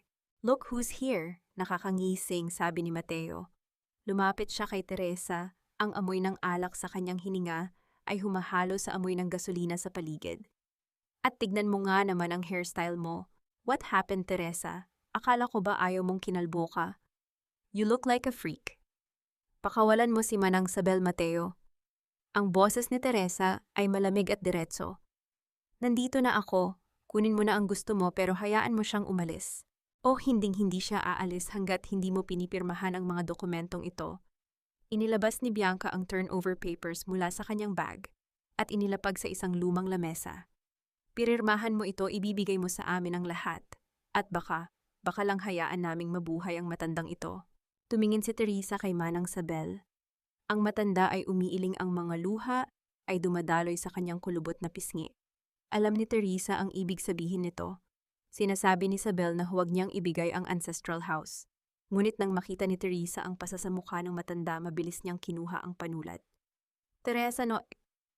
Sigaw ni Alejandro mula sa labas ng bodega, ngunit bago pa siya makapasok, hinarang siya ng 2 armadong tauhan ni Mateo. Narinig ni Teresa ang tunog ng pagpindot ni Mateo sa lighter. Ang maliit na apoy ay sumayaw sa harap ng kanyang mga mata. Bilisan mo, Teresa. Mabilis kumalat ang apoy sa lumang kahoy na ito. Isang maling galaw at magiging malaking bonfire ang bahay ng mga magulang mo. Sa sandaling ididikit na ni Teresa ang panulat sa papel, biglang may narinig silang malakas na tunog mula sa itaas ng bodega. Ang tunog ng pagbagsak ng mga mabibigat na kagamitan ay nagpagulat kay Mateo, dahilan upang mabitawan niya ang lighter. Ang maliit na apoy ay bumagsak sa sahig na may bahid ng petrolyo. Sa isang segundo, ang maliit na kislap ay naging isang malaking dila ng apoy na dahan-dahang gumagapang patungo sa kinauupuan ni Manang Isabel. No, sigaw ni Teresa. Susugod sana siya upang iligtas ang matanda, ngunit hinablot ni Mateo ang kanyang braso at itinulak siya sa pader. The papers first, Teresa, pinirmahan mo iyan o hahayaan ko kayong mamatay dito. Sigaw ni Mateo, ang kanyang mga mata ay nanlalaki na sa baliw na desperasyon. Sa gitna ng usok at lumalaking apoy, nakita ni Teresa ang anino ni Bianca na mabilis na kinuha ang USB mula sa bulsa ni Mateo at tumakbo palabas, iniwan silang lahat sa loob ng nasusunog na bodega. Mateo, nasusunog na ang bodega, bitawan mo ako. Pilit na kumakawala si Teresa, ngunit tila nawala na sa katinuan ang kanyang asawa. Ang init ng apoy ay nagsisimula ng humahalik sa kanyang balat. Sino ang mauunang mamatay sa loob ng naglalagablab na bilangguang ito? Ang katapatan ni Teresa kay Manang Isabel o ang kasakiman ni Mateo na ngayoy nilalamon na ng sarili niyang apoy? Ang bawat dila ng apoy na humahalik sa pader ng bodegang ito ay tila sumasabay sa puot na matagal kong ikinulong sa aking dibdib. Ang usok ay naging isang makapal at itim na kumot na dahan-dahang nagnanakaw sa hininga ni Teresa. Sa gitna ng naglalagablab na init, nakita niya si Mateo, ang lalaking minahal niya, ng 10 taon na mas inuuna pang pulutin ang mga nagliliparang turnover papers kaysa iligtas siya at si Manang Isabel. Ang tunog ng paglamukos ng papel at ang hugong ng apoy ay naghahalo sa isang nakakatakot na orkestra ng kamatayan. Mateo ang matanda. Tulungan mo kami. Sigaw ni Teresa, ang kanyang lalamunan ay mahapdi na dahil sa usok. Ngunit tiningnan lamang siya ni Mateo nang may halong pandidiri bago ito tumakbo palabas ng pinto, bitbit ang mga dokumentong tila mas mahalaga pa sa buhay ng tao. Sa sandaling iyon, tuluyan nang namatay ang huling hibla ng pagkatao ni Mateo sa paningin ni Teresa. Nabalik lamang ang diwa ni Teresa nang marinig niya ang malakas na tunog ng pagbagsak ng isang bahagi ng kisame. Sa gitna ng panganib, isang matatag na bisig ang bumuhat sa kanya. Si Alejandro. Basang-basa ang suot nitong Amerikana at may hawak na makapal na tela upang protektahan sila. Sa kabilang braso nito ay karga ang walang malay na si Manang Isabel. Teresa, huwag kang pipikit, lalabas tayo dito. Ang boses ni Alejandro ay parang isang angkla sa gitna ng bagyo. Nang marating nila ang labas, sinalubong sila ng malamig na hangin ng madaling araw. Umiubo si Teresa habang nakahiga sa damuhan, pinapanood ang kanyang ancestral house na dahan-dahang nilalamon ng apoy. Ngunit sa halip na iyak, isang malamig na katahimikan ang bumalot sa kanya. Ang apoy na sumunog sa kanyang tahanan ang siya ring tumunaw sa lahat ng kanyang takot. Makalipas ang ilang oras sa loob ng isang marangyang hotel sa Makati, ang gabi ay puno ng kislap at bango ng mamahaling alak. Ito ang charity ball ni Doña Imelda. Ang lahat ng mga marites sa alta sosyedad ay naroon naghihintay sa parangal na ibibigay sa matanda bilang Mother of the Year. Nakatayo si Doña Imelda sa entablado, suot ang kanyang kulay gintong traje de noche at mga dambuhalang brilyante. Ang pamilya ang pundasyon ng ating lipunan. Ang kanyang boses ay puno ng huwad na kabanalan. At ang sakripisyo ng isang ina ang nagpapanatili ng dangal ng ating pangalan. Isang malakas na tunog ng pagbukas ng engranding pinto ng ballroom ang nagpatigil sa lahat. Ang tunog ng mga yabag ng sapatos na tumatama sa marmol na sahig ay bumasag sa katahimikan. Pumasok si Teresa. Hindi siya nakapeluka. Hindi niya itinago ang kanyang maikli at pixie cut na buhok na nagpapakita ng mga pilat sa kanyang anit. Nakasuot siya ng isang simpleng itim na gown na tila ba suot ng isang reynang galing sa digmaan. Sa tabi niya ay si Alejandro Maticas at nakatitig ng diretso kay Imelda. Danggal tani. Ang boses ni Teresa ay umalingaw-ngaw sa buong ballroom gamit ang mikroponong inagaw ni Alejandro mula sa technician. Ang dangal ba ay nakukuha sa pagkalbo sa sariling minugang? Ang dangal ba ay nakukuha sa pagsunog sa alaala ng mga patay upang makuha ang kanilang yaman? Nagkaroon ng malakas na bulungan sa paligid. Ang mga camera ng press ay nagsimulang mag-flash, bawat kislap ay tila isang saksak sa imaheng binuo ni Imelda. Anong ibig sabihin nito, Mateo? Ilabas mo ang baliw na iyan. Sigaw ni Imelda. Ang kanyang mukha ay nagsisimula ng mabitak ang pintura ng makeup. Ito ang ibig kong sabihin, Mama, sabi ni Teresa habang itinuturo ang malaking projector screen sa likod ng entablado. Biglang bumukas ang video. Hindi ang edited na version kundi ang orihinal na nakuha ni Alejandro. Doon nakita ng buong mundo si Mateo na hawak ang mga kamay ni Teresa habang si Imelda ay marahas na kinakalbo ang biktima. Narinig ang boses ni Mateo na tumatawa at tinatawag na basura ang kanyang asawa. Ang ballroom na kanina ay puno ng tawanan ay naging kasing tahimik ng sementeryo. Ang mga Mother of the Year awards sa paanan ni Imelda ay tila naging mga basura. At may isa pa ni patuloy ni Teresa habang tinitignan si Alejandro. Ipinapakilala ko sa inyo ang bagong may-ari ng lahat ng shares ng De La Vega Corporation. Ang anak na itinapon at kinalimutan mo, Imelda. Ang tunay na tagapagmana ng puot na itinanim mo. Lumapit si Alejandro sa harap ni Imelda. Ang tunog ng pagbagsak ng korona ni Imelda sa sahig ay tila hudyat ng katapusan.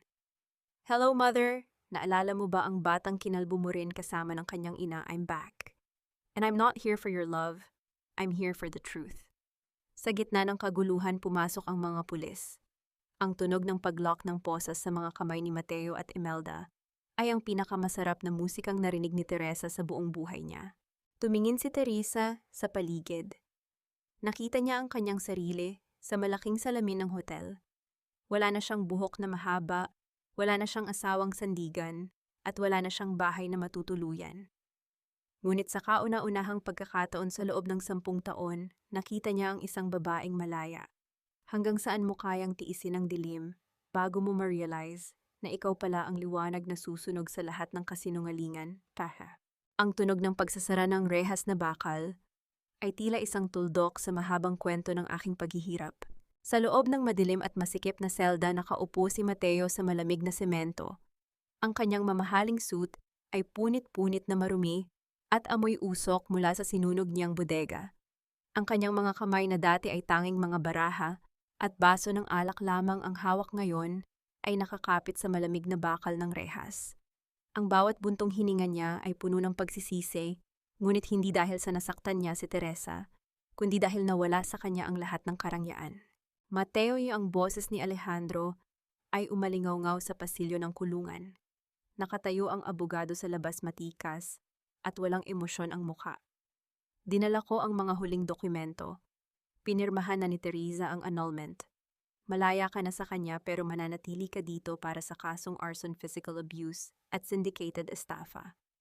Alejandro, kapatid, tulungan mo ako. Pagmamakaawa ni Mateo, ang kanyang boses ay paos at nanginginig. Kapatid mo ako, hindi mo pwedeng gawin ito sa akin. Wala akong kapatid na halimaw, Mateo. Malamig na sagot ni Alejandro. Ang tanging ugnayan natin ay ang dugong dumadaloy sa atin, na galing sa isang babaeng nagnakaw ng kinabukasan ng iba. At huwag kang mag-alala para kay Mama. Inilipat na siya sa isang psychiatric facility. Hindi niya nakayanan ng hiya nang talikuran siya ng lahat ng kanyang mga kaibigang marites. Samantala sa isang malayong kalsada sa labas ng Maynila, mabilis na tumatakbo si Bianca.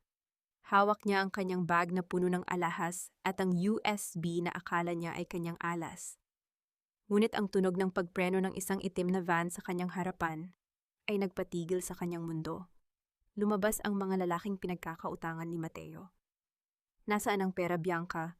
Ang boses ng lalaki ay puno ng banta. Sabi ni Mateo, nasa iyo raw ang lahat ng huling pondo ng mga De La Vega. Wala sa akin, niloko niya ako. Sigaw ni Bianca, ang kanyang mga luha ay humahalo sa makapal niyang makeup. Ngunit walang nakinig. Ang tunog ng marahas na pag-agaw sa kanyang bag at ang pagkaladkad sa kanya patungo sa dilim ay ang huling alaala ng babaeng nangarap ng buhay na hindi kanya. Sa kabilang dako, bumalik si Teresa sa mga guho ng kanyang ancestral house. Ang amoy ng abo ay nananatili pa rin at ang mga itim na poste ay tila mga kalansay ng nakaraan. Naglakad siya sa gitna ng hardin na dati ay puno ng mga bulaklak na itinanim ng kanyang ina. Nabalik lamang ang diwa ni Teresa nang makita niya ang isang bagay na kumikinang sa ilalim ng mga sunog na kahoy. Yumuko siya at hinukay ang lupa gamit ang kanyang mga daliri. Ang kanyang locket. Ang locket ng kanyang ama na akala niya ay tuluyan nang nawala sa apoy. Dahan-dahan niyang binuksan ang locket. Sa loob nito, sa kabila ng init ng apoy, ay nanatili ang maliit na piraso ng papel. Ngunit sa pagkakataong ito, hindi lang ang sulat ng kanyang ama ang nakita niya. Sa likod ng papel may isang nakatagong susi para sa isang safety deposit box sa isang bangko na hindi alam ni Doña Imelda. Ma'am Teresa, ang boses ni Manang Sabel ay narinig mula sa likuran. Nakatayo ang matanda, may benda sa kanyang mga braso, ngunit may ngiti sa kanyang mga mata. Sa tabi niya ay si Alejandro, nakakarating lang mula sa presinto. Teresa, nahanap na namin ang mga ebidensya ng mga nakatagong ari-arian ng tatay mo sa ibang bansa. Sabi ni Alejandro habang lumalapit sa kanya. Hindi lang pala ancestral house ang iniwan niya sa iyo. He prepared everything to make sure you will be the queen of your own empire. Huminga ng malalim si Teresa. Hinawakan niya ang kanyang maikling buhok na ngayon ay nagsisimula ng mabulaklak sa mga bagong hibla. Ang bawat haplos niya ay hindi na haplos ng kahihiyan, kundi ng pagtanggap. Hindi ko kailangan ng korona, Alejandro, sabi ni Teresa habang tinitignan ang pagsikat ng araw sa likod ng mga guho. Ang kailangan ko lang ay ang katahimikang ito, ang pakiramdam na wala nang humahawak sa aking leeg. Ano ang plano mo ngayon?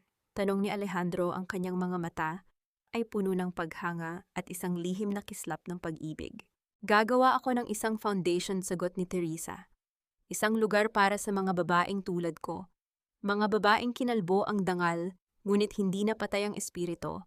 Papangalanan ko itong ang bagong sibol. Tumingin si Teresa sa malayo. Nakita niya ang kanyang sarili sa hinaharap, hindi na isang biktima kundi isang survivor. Ang bawat sugat sa kanyang anit ay magsisilbing mapa ng kanyang tagumpay. Ngunit sa gitna ng kanilang usapan, tumunog ang telepono ni Alejandro. Isang tawag mula sa ospital kung saan dinala si Doña Imelda. Attorney, kailangan niyo pong pumunta dito, sabi ng nurse sa kabilang linya. Si Doña Imelda, ayaw niyang tumigil sa pagsigaw. Sinasabi niya na may nakikita siyang isang babaeng walang buhok na nakatayo sa dulo ng kanyang kama gabi-gabi. Lumingon si Teresa kay Alejandro at dahan-dahang ngumiti. Isang ngiti na hindi puno ng galit kundi ng isang malamig na katarungan. Ang karma ay hindi laging dumarating sa anyo ng bakal. Kung minsan dumarating ito sa anyo ng sarili mong konsensya na hindi ka patutuluyin sa pagtulog. Makaahon ba ang isang puso mula sa abo kung ang alaala ng apoy ay nananatili pa rin sa bawat tibok nito? Ang tunog ng paghampas ng martilyo sa mga bagong haligi ng bahay ay tila isang awit ng muling pagsilang na bumabasag sa katahimikan ng umaga. Nakatayo si Teresa sa gitna ng ginagawang konstruksyon ng kanyang ancestral house. Ang amoy ng sariwang pintura at bagong tabas na kahoy ay unti-unting pumapalit sa mapait na amoy ng abo at usok na nanatili sa lugar na iyon sa loob ng ilang linggo. Sa bawat pagtama ng pako sa semento, nararamdaman ni Teresa na tila may bahagi rin ng kanyang durog na puso ang unti-unting nabubuo. Ma'am Teresa, dumating po ang mga bagong kagamitan para sa foundation. Ang boses ni Manang Sabel ay puno ng sigla. Suot ng matanda ang isang malinis na uniforme, ang kanyang mga mata ay nagniningning sa kagalakan habang pinapanood ang pagdating ng mga truck na may dalang mga kama at kagamitang medical. Ngumiti si Teresa, ang kanyang maikling buhok ay malayang hinahaplos ng hanging amihan. Salamat, Manang. Pakisabi sa kanila na dahan-dahan lang sa pagbaba. Gusto kong maging maayos ang lahat bago ang opening sa susunod na buwan. Nabalik lamang ang diwa ni Teresa nang makita niya ang isang pamilyar na anino sa labas ng gate. Isang babaeng nakayuko gusot-gusot ang damit at tila ilang araw nang hindi nakakatulog. Si Corazon, ang dating sekretarya na nagtaksil sa kanya, ay nakatayo doon may hawak na isang maliit na sobre at nanginginig ang mga balikat. Dahan-dahang lumapit si Teresa. Ang tunog ng kanyang mga yabag sa graba ay nagpaangat sa tingin ni Corazon. Ang mga mata ng dati niyang kaibigan ay puno ng matinding hiya at pagsisisi. Ate, Teresa. Ang boses ni Corazon ay parang isang bulong na malapit nang mawala. Narinig ko ang tungkol sa foundation. Gusto ko lang ibalik ito. Inabot ni Corazon ang sobre. Sa loob ay ang perang ibinigay ni Mateo sa kanya kapalit ng USB. Hindi ko ito nagamit para sa operasyon ni nanay. Namatay siya bago ko pa mabayaran ng ospital. Siguro ito ang parusa sa akin ng langit. Naramdaman ni Teresa ang isang kirot sa kanyang dibdib. Sa kabila ng lahat, hindi niya magawang matuwa sa kamalasan ng iba. Tiningnan niya ang sobre pagkatapos ay tumingin siya ng diretso kay Corazon. Ang pera, Cora, ay madaling kitain. Pero ang tiwala kapag nabasag na ay parang bubog na hinding-hindi na maibabalik sa dati, sabi ni Teresa. Ang kanyang boses ay kalmado ngunit puno ng awtoridad. Itago mo ang perang iyan. Gamitin mo para sa maayos na libing ng nanay mo. Pero huwag mo nang asahan na babalik pa tayo sa dati. Patawarin mo ako, ate, patawad. Humagulgol si Corazon, lumuhod ito sa harap ni Teresa habang ang tunog ng kanyang mga hikbi ay humahalo sa ingay ng konstruksyon. Pinapatawad na kita, Cora. Para sa sarili ko, para makahinga na ako man. Sagot ni Teresa bago tumalikod. Ngunit ang kapatawaran ay hindi nangangahulugang kailangan nating magkasama muli sa iisang landas. Nang makabalik si Teresa sa loob ng veranda, naroon si Alejandro. Nakasandal ito sa poste, pinapanood ang eksena ng may malalim na pag-iisip. Lumapit ang abogado at iniabot sa kanya ang isang baso ng malamig na tubig. You handled that with so much grace, Teresa, sabi ni Alejandro. Hindi lahat ng tao ay kayang magpatawad sa harap ng matinding pagtataksil. Ang pagpatawad ay hindi para sa kanya, Alejandro. Ito ay para sa aking katahimikan, sagot ni Teresa habang tinititigan ang sikat ng araw na tumatama sa mukha ng abogado. Kamusta ang kaso ni Mateo? Tinanggihan ng korte ang kanyang bail, paliwanag ni Alejandro. At si Doña Imelda, ang sabi ng mga doktor, lalong lumalala ang kanyang delusyon. Palagi niyang kinakausap ang mga paderpilit na humihingi ng tawad sa isang aninong wala naman doon. Isang sandali ng katahimikan ang namayani sa pagitan nila. Ang tunog ng hanging dumadaan sa mga puno ng mangga ay tila nagbibigay ng isang mapayapang musika. Dahan-dahang hinawakan ni Alejandro ang kamay ni Teresa. Ang init ng palad nito ay nagbigay ng isang kakaibang pakiramdam sa bida. Isang pakiramdam na matagal na niyang kinalimutan. Teresa, tapos na ang laban sa korte. Pero ang laban para sa puso mo, kailan mo hahayaang magsimula iyon? Ang tanong ni Alejandro, ang kanyang mga mata ay puno ng tapat na kaisipan. Tumingin si Teresa sa kanyang kamay na hawak ng abogado. Masyadong maraming pilat ang nakatago dito, Alejandro. Hindi ko alam kung handa na akong magtiwala muli. Handa akong maghintay kahit gaano pa katagal, bulong ni Alejandro, habang dahan-dahang inilalapit ang kanyang mukha sa mukha ni Teresa. Dahil ang isang tulad mo ay karapat-dapat na mahalin ng buo, hindi lang dahil sa kung anong meron ka, kundi dahil sa kung sino ka. Sa gitna ng kanilang paglalapit, biglang tumunog ang telepono ni Teresa. Isang tawag mula sa kulungan mula kay Mateo. Ngunit sa pagkakataong ito, hindi ka ba ang naramdaman ni Teresa? Huwag mong sagutin mo, sabi ni Alejandro. Gusto kong marinig ang huling sasabihin niya, sagot ni Teresa habang pinipindot ang answer button. Teresa, please, kailangan kitang makausap. Ang boses ni Mateo ay puno ng desperasyon at luha. May isang bagay akong hindi nasabi sa iyo tungkol sa gabi ng anibersaryo natin. May isa pang tao na naroon sa kwarto, isang taong hindi mo inaasahan. Napatigil si Teresa. Ang kanyang puso ay muling tumibok ng mabilis. Anong ibig mong sabihin, Mateo? Si Bianca, hindi lang siya kumuha ng pera. May ginawa siyang mas malala sa iyo noong gabing iyon habang wala kang malay. Isang bagay na sisira sa lahat ng binuo mo ngayon. Bakit sa gitna ng katahimikan ay tila may isa pang bagyong paparating? At sino ang misteryosong taong tinutukoy ni Mateo?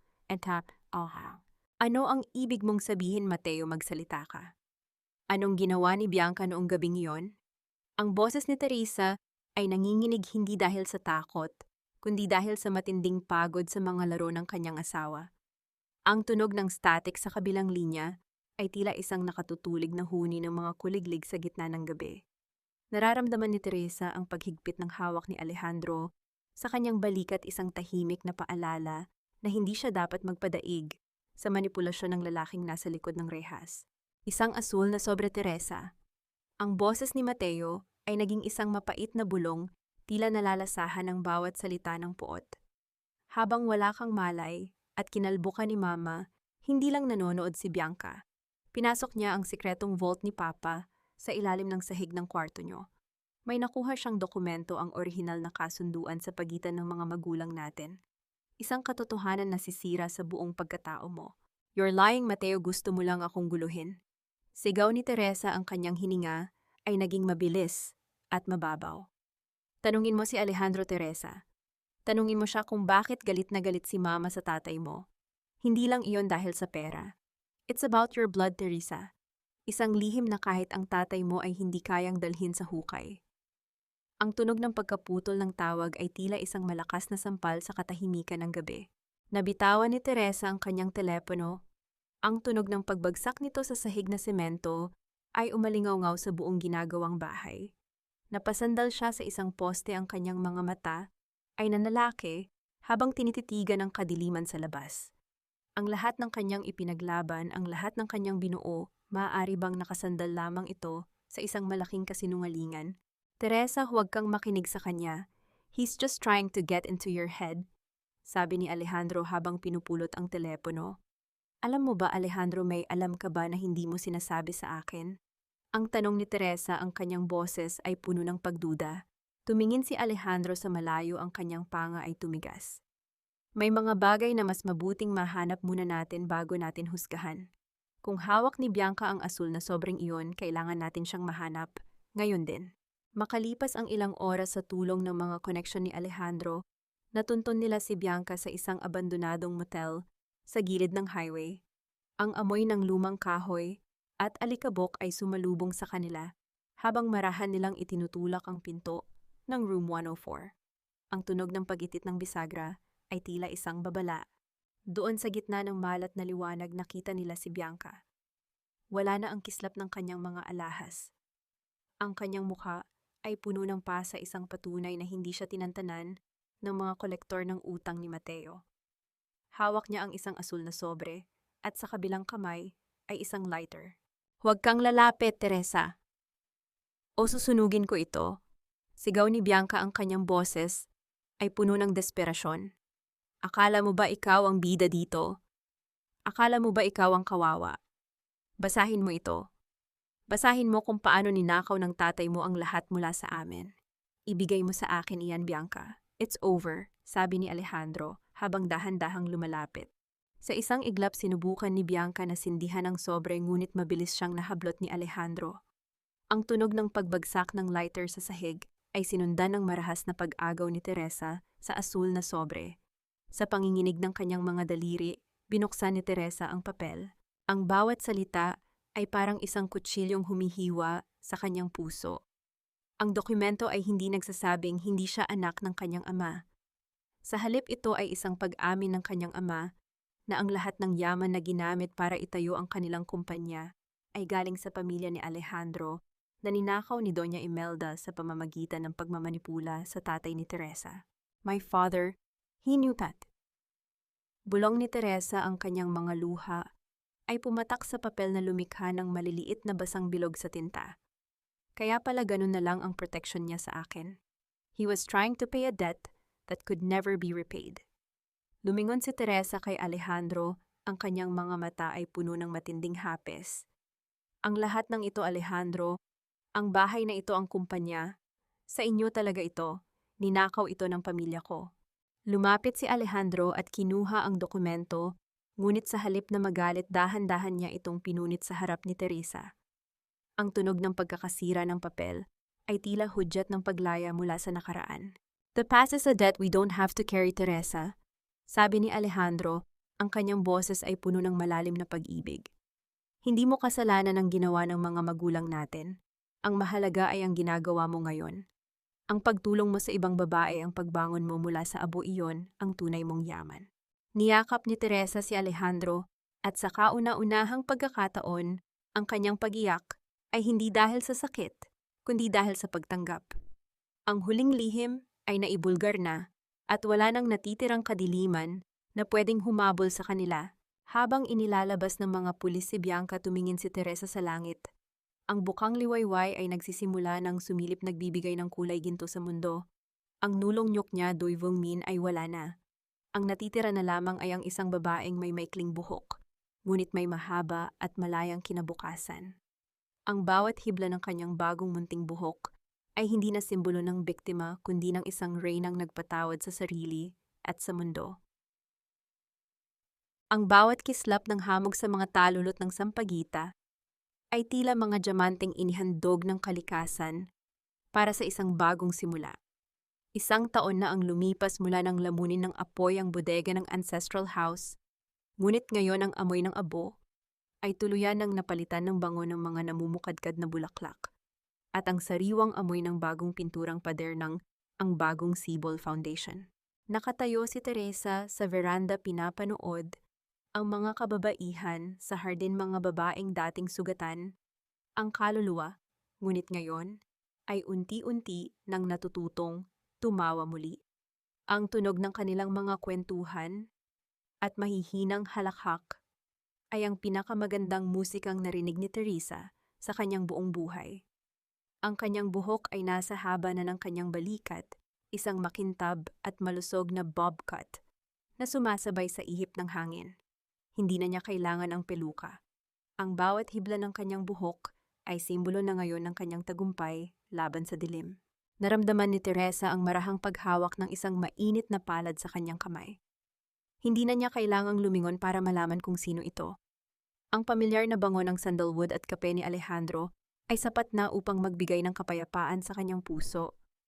"You look beautiful today, Teresa," bulong ni Alejandro, habang dahan-dahang pinagsasama ang kanilang mga daliri. "Beautiful dahil malaya na ako, Alejandro," sagot ni Teresa habang nakasandal ang kanyang ulo sa balikat ng abogado. "Minsan naiisip ko pa rin ang gabing iyon, ang lamig ng bakal sa aking anit. Ngunit imbes na pait pasasalamat ang nararamdaman ko.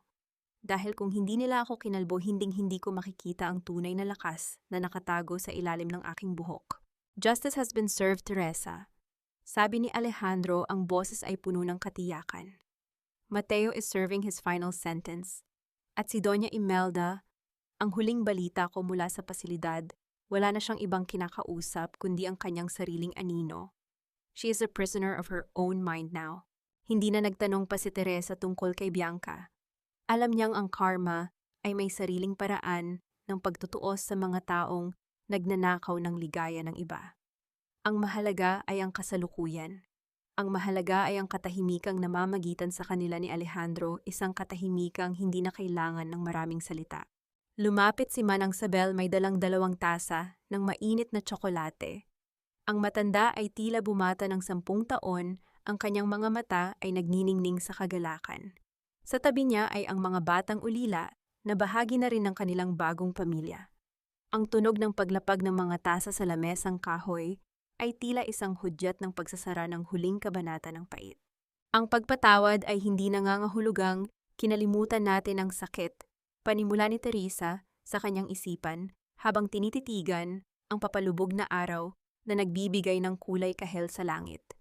Ang pagpatawad ay ang pagpapasya na hindi na natin papayagang saktan tayo ng nakaraan. Pinatawad ko na si Mateo hindi dahil karapat-dapat siya, kundi dahil karapat-dapat ako sa kapayapaan.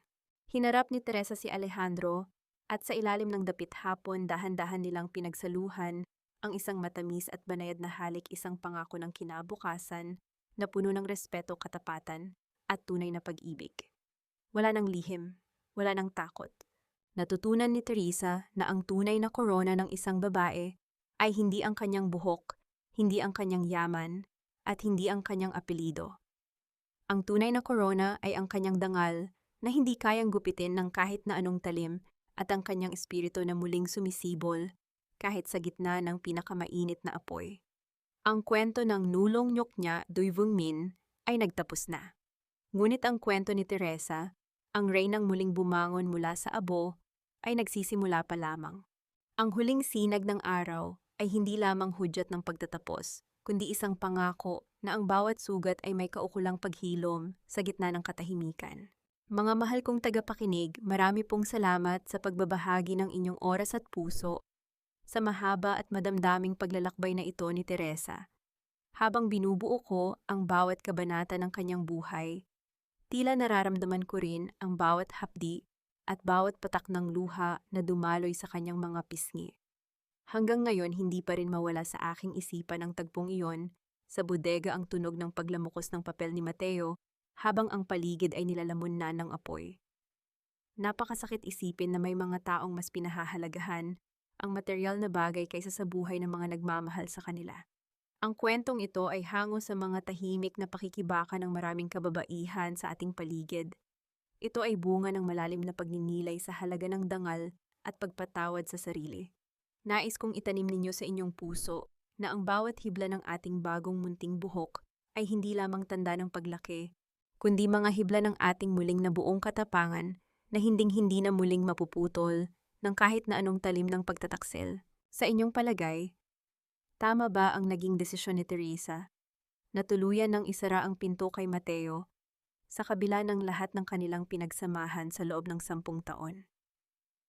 Nais kong malaman kung nasaan man kayo ngayon. Habang pinakikinggan ang huling bahagi ng ating kwento, marahil ay nagluluto para sa pamilya naglalaba o nagpapahinga sa gitna ng inyong abalang araw. Huwag po kayong mag-atubiling mag-iwan ng inyong mga saloobin o ibahagi ang inyong sariling karanasan sa ating comment section dahil dito, palaging may nakikinig at may nagmamalasakit sa inyo. Kung ang kwentong ito ay nagbigay ng init at liwanag sa inyong puso, sana po ay i-like at i-share ninyo ito upang maabot pa natin ang ibang nangangailangan ng pag-asa. Naway manatili kayong matatag payapa at malaya sa pagpili ng landas na tunay na makapagpapasaya sa inyo. Hanggang sa muli nating pagkikita sa susunod na kwento ng buhay at pag-ibig. Tanyag na pamagat ang bagong sibol ang korona sa likod ng mga sugat paalala. Ang lahat ng mga tauhan at sitwasyon sa kwentong ito ay katang-isip lamang na nilikha para sa layuning libangan at upang maghatid ng positibong mensahe.